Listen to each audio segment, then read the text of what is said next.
Perched on the edge of Antarctica sits a tiny Ukrainian outpost. This is the Vernadsky Research Center, where penguins frolic among the ice floes and where a small team of Ukrainian scientists has been trapped, helplessly watching the invasion of their country 14,000 kilometers away. Information about missile strikes on our cities shocked all of us. It's impossible to describe the feeling of helplessness in this situation. Each of us spent the first week of the war without sleep. The researchers were supposed to end their year-long expedition in February, but war left them frozen in place at the bottom of the world. Their only link to home has been satellite internet. It's slow and often stops working. What they do know is their villages and cities are being bombed, their families and friends are in danger.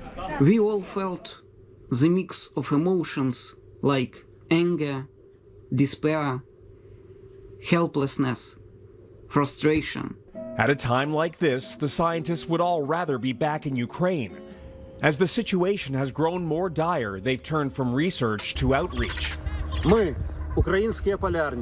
YouTube, the team appealed to their fellow Russian scientists to speak out against the invasion, and they unfurled the blue and yellow flag of Ukraine in the snow with a message of solidarity. Our hearts are full of pain from what is happening in our homeland. Isolation and desperation have taken a physical toll, according to the expedition's doctor. We are quite stressed and anxious. It led to the blood pressure spikes and insomnia. Relief finally came this week when a replacement team arrived, along with a ship to take the scientists home. They still don't know how long the journey will take or what awaits them. I've come to terms with the fact that my life will never be the same. It seems that the war will be not end quickly. After war followed them to the most isolated place on the planet, they know the Ukraine they return to will be vastly different from the country they left more than a year ago.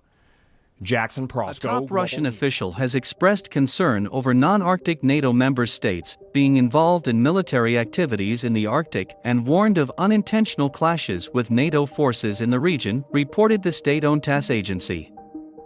The internationalization of the alliance's military activities in high latitudes, which involves non-Arctic NATO states, cannot but cause concern.